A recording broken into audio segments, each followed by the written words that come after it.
तो अभी तक जो ट्रांजैक्शंस जैसे हम देख रहे थे कि इलेक्ट्रिसिटी के लिए हमने पे किया, या फिर रेंट मतलब मिसलेनियस रिफ्रेशमेंट के लिए हमने पे किया, या स्टेशनरी के लिए पे किया, इस टाइप के जो अलग अलग खर्चे होते हैं, अगर आप ये चाह रहे हो कि आपको डिटेल्स तो सारी मेंटेन करनी है पर खाते अलग अलग मेंटेन ना करने पड़े, खाते आप एक ही खाते में अगर आप सारे तरह के खर्चे मेंटेन कर पाओ, तो वो काम आप किससे कर सकते हो?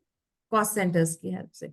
कॉस्ट सेंटर आपको अलाउ करता है कि आप ट्रांजैक्शंस को, मतलब आपके पास जो खाते हैं उन खातों को अलग अलग क्लासिफाई, अलग अलग ना बनाकर एक ही खाते में मल्टीपल क्लासिफिकेशंस आप उसके दे दें। जैसे अज्यूम अगर करें हम कि हमारा एक लेजर होगा मंथली एक्सपेंसेस का, ठीक है? तो अभी आप अलग अलग लेजर्स बनाते हैं कि रेंट का मंथली एक्सपेंस क्या हुआ, इलेक्ट्रिसिटी का मंथली एक्सपेंस क्या हुआ, स्टेशनरी का मंथली एक्सपेंसेस क्या हुआ, या फिर इलेक्ट्रिसिटी का मंथली एक्सपेंसेस क्या हुआ। पर अगर यस मैम। आप एक ही खाते में ये सारी चीजें मेंटेन करना चाहो, तो आप क्या करेंगे? आप एक लेजर बनाएंगे monthly expenses account under indirect expenses. और इस लेजर को बनाते समय आप एक फीचर यस करेंगे, कॉस्ट सेंटर एप्लीकेबल। ये फीचर आपको कैसे मिलेगा? तो जब आप F11 में मेंटेन कॉस्ट सेंटर ऑप्शन को यस करते हैं, तो लेजर बनाते समय आपको ये फीचर मिलने लगे। ठीक है? अब लेजर तो बना लिया कि हमने, ठीक है, ये कॉस्ट सेंटर हमने बना लिया, पर जिन डिटेल्स की हम बात कर रहे थे कि रेंट हुआ या इलेक्ट्रिसिटी हुआ या फिर रिफ्रेशमेंट और स्टेशनरी, ये सब डिटेल्स कैसे आए? तो ये सारी डिटेल्स अब आप खाते के बजाय, अभी तक हम इनके लेजर्स बना रहे थे, अब लेजर सिर्फ एक ये बनेगा, और ये सारी डिटेल्स कैसे क्रिएट होंगी? इन सारी डिटेल्स को आप क्रिएट में कॉस्ट सेंटर के थ्रू जाके क्रिएट करो। जो क्रिएशन ऑप्शन आएगा उसमें ये चारों चीजें आप क्रिएट कर लेंगे। देखो कैसे।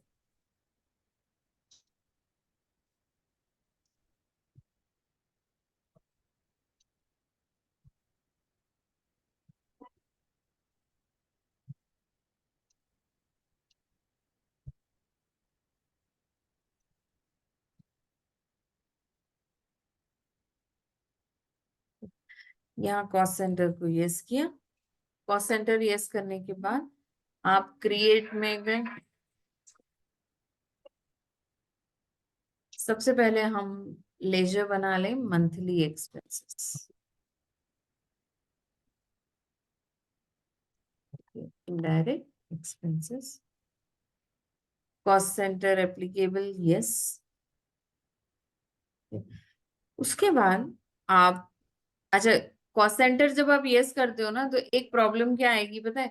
कि आपके जो पहले से बने हुए लेजर्स हैं, जैसे आप सेल्स वाले को देखो, या ये ट्रिपल ए एंटरप्राइजेस, ये सेल्स और परचेज का खाता अगर अपन देखें, तो इस पे ऑटोमेटिकली यस हो जाता है कॉस्ट सेंटर, तो आप उसको जाके यस नो मैम। करना पड़ेगा।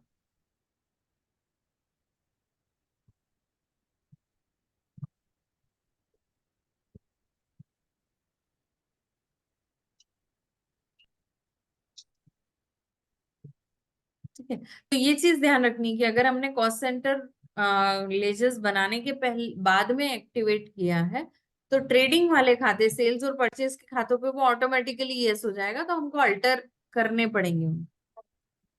अब कॉस्ट सेंटर्स बना लें। तो हमारे कॉस्ट यस मैम। सेंटर्स हैं रेंट पहला, दूसरा है रिफ्रेशमेंट, तीसरा इलेक्ट्रिसिटी, और चौथा स्टेशनरी। स्टेशनरी। है ना? ये चार हमने बना लिए।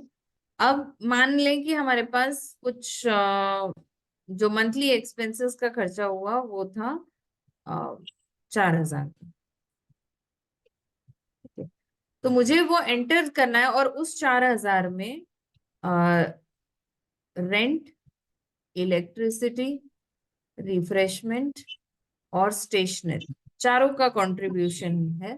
तो रेंट सपोज हमने बोला कि 2,500 था, किसी भी चीज का रेंट अज्यूम कर ले। Electricity Yes. हमने 500 लिया,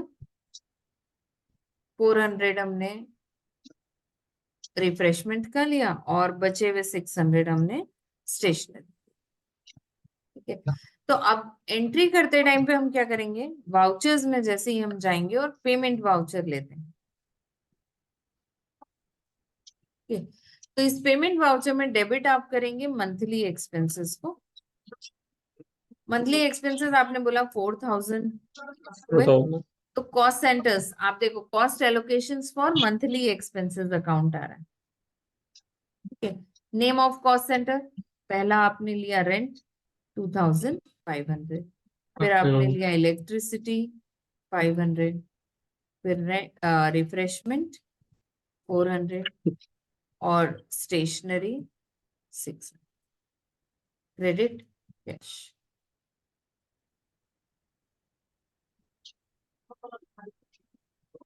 ठीक है, ये बेसिक क्लासिफिकेशन बनाने की टेक्निक है। मतलब ऐसा नहीं है कि सिर्फ इतना सा ही है कॉस्ट सेंटर, हम बहुत अलग अलग तरह के एक्सपेंसेस को, अलग अलग तरह के डिस्ट्रीब्यूशंस को कॉस्ट सेंटर की हेल्प से मैनेज कर सकते हैं।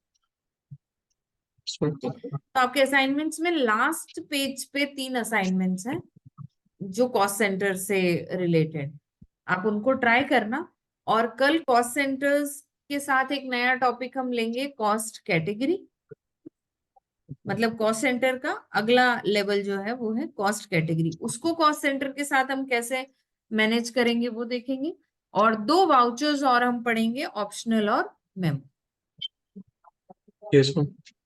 मोस्टली टारगेट अब ये है कि 2 से 3 दिन में हम मैक्सिमम 2 से 3 दिन में फाइनेंशियल अकाउंटिंग हम खत्म कर लें, तो उस इन्वेंट्री पे पहुंच जाए हम फटाफट, है Yes, ना। ma'am. ठीक है, तो आप ये ट्राई करो। कुछ डाउट आता है तो पहले उसको कल क्लियर करेंगे, उसके बाद फिर नया टॉपिक कल स्टार्ट करेंगे। Okay. Yes, ma'am. Yeah, ma'am. Thank you. Okay, bye. Bye, ma'am.